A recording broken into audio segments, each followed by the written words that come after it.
So yeah, I'll be glad to answer any questions as best I can. So All right. Thank you, thank you. We'll sure. be real brief, and it will help you get back Get to your to lunch. your lunch. Yeah.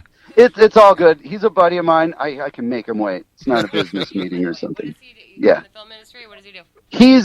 He's in production. He's like he manages all these different. He used to work for the oil factory. They do lots of videos, like the Foo Fighters and whatnot. And then he worked for Pretty Bird. He's a freelance guy Oh, now. cool. His name's Okay. Rob. Yeah, Right on. mostly TV commercials. Oh, nice. Okay. Yeah. Rad.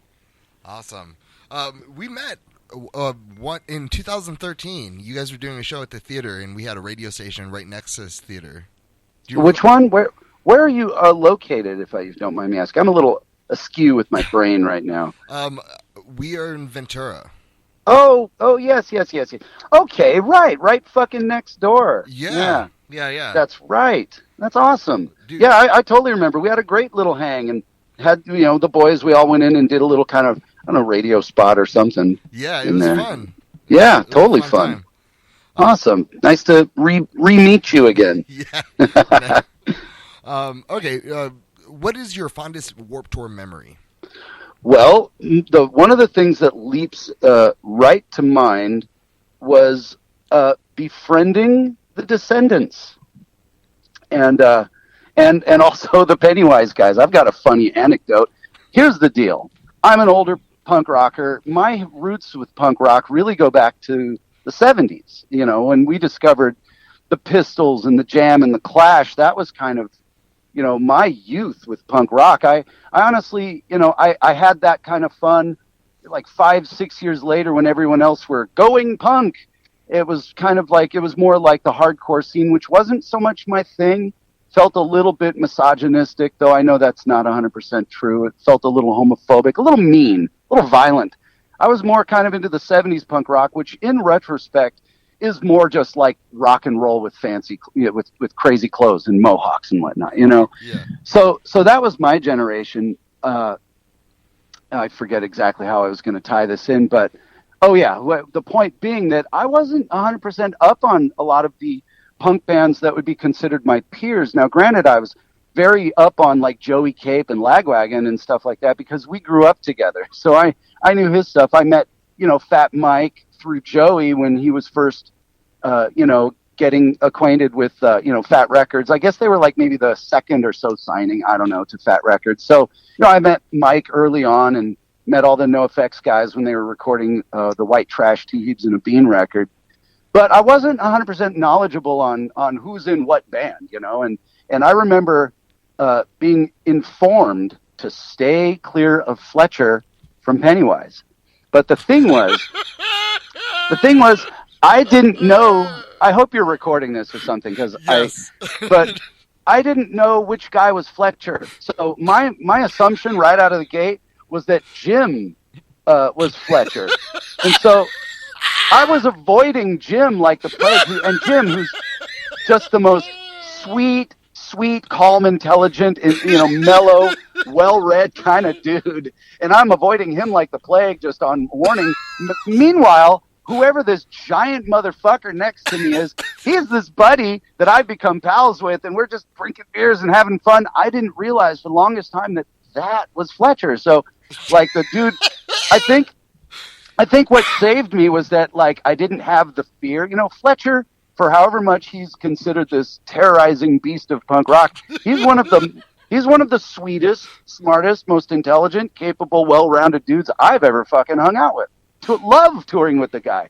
But he doesn't suffer fools gladly. Most of the dudes that have been victims of his pranks kind of had it coming. I mean, I know a lot of people might get mad at that, but usually it's like young dudes that don't get, like, I don't know, not so much the pecking order, but just how to behave around other people. Maybe they're fucking up, and he'll call them out on it and stuff. But I was a little older, kind of maybe not as troublemaking, but so that was a funny one for me, is like that realization, that dawning that the dude I've been hanging out with this whole time is the guy everyone was telling me to stay away from. And that and I knew we were going to be out. I think it was like 96 or maybe 7. we were going out on the Warped Tour, and the Descendants, which had only recently kind of reformed after a brief hiatus. They were hot on the Everything Sucks record, which was a brilliant fucking record, brilliant comeback record, brilliant record any way you put it. And they were out, and a buddy of mine who shall remain nameless, he told me that he wanted to like meet them so bad. He said it went so poorly. He was just like, oh my God, you guys are my favorite, this, that, and the other. And they just fucking shut him down, Heisman'd him,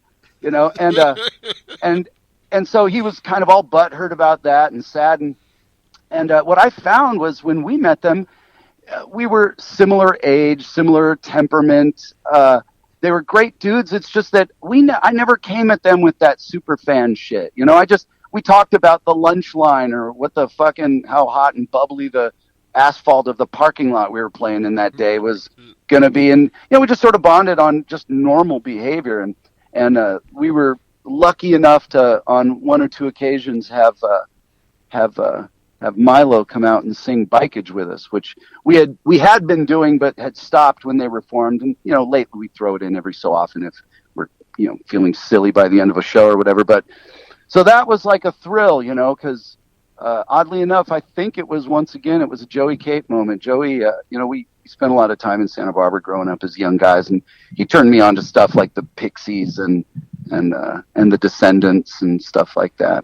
When he was through turning me on to a bunch of heavy metal.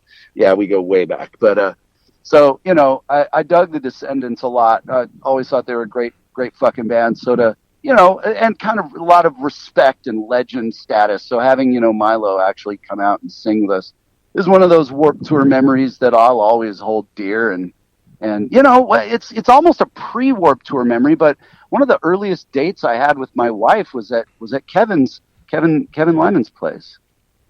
Pre-Warped Tour, the Warped Tour didn't even exist. So that was, I used to run like my early 90s band. I used to play gigs a lot with this guy named Greg Teal, who a lot of people know as one of the stage managers on the Warped Tour. He's the Teal stage, and he's a great dude and an awesome old friend from, the early 90s for me. And so I'd oftentimes just wind up at various parties down there. Kevin's a good dude, sweet guy. Do you, every single person has a Fletcher story. Do you have another Fletcher story? Oh, well, God, nothing, well, not actually, yes and no. Okay. I don't have the terror stories. I don't have the Fletcher shot me with a BB gun or threw me off a roof or any of that stuff. But I do have one where we were on a flight in South America. I think it was South America. No, maybe. Yeah, it was South America. We were out with those dudes. And my drummer, who's kind of a burly, husky dude, and he's got the big old beard, and he might look intimidating until you talk to him and realize he's a sweetheart. Him and Fletcher were aisle and window seat. And then I was, aisle seat, my preferred seat. And this elderly couple get on the plane, and they weren't seated together. And so the old dude was supposed to sit next to me. And then his wife, this really old gal, she stops and looks at the prospect of sitting between my drummer and Fletcher. And she just looked distraught, like, oh, God, this is terrifying, And in that moment, I had to do the right thing. And I just got up. I'm like, there's no reason you shouldn't be sitting with your husband. Take my seat. And I took the seat between Fletcher and it's not really so much a Fletcher story. We've all seen the grainy footage of him getting headbutt by an elephant, and Lord knows I've heard more than I've been privy to, because, like I said, man, my time with the dude has only usually been having really nice, reasonable conversations about stuff. He's not the monster that, not to ruin his legend. I know he can do anything he wants, I think one time he showed me a picture of himself when he was young and he was skinnier than I was, and that really blew me away. He was just like, yeah, man, I just bulked up and got huge like overnight, like one year. So yeah, Fletcher used to be a scrawny 98-pound weakling you could kick sand on at the beach, though I wouldn't try it now. All right, here's my last question. We'll get you off to your lunch. Do you have a message? No worries. Do you have a message for Kevin? I have a message, and that's Godspeed, brother, whatever you do in your life. You created a legendary tour. It's iconic. It was long lasting, and you made it happen, and you did it with as much grace and dignity and perseverance as you could. It isn't easy dealing with one band, and you navigated it over shifting generations and genres, and you kept that thing together, and you did it right, you did it well, you did it with honor and dignity, and I salute you, brother. You're the man. So good on you, Kev. Wherever you go, whatever you do next in your business, you got my seal of approval for what it's worth. Yeah. All right, Scott. Thank you so much, man. We really appreciate it. Dude, no worries, dude. My pleasure. Here's Danielle. All right.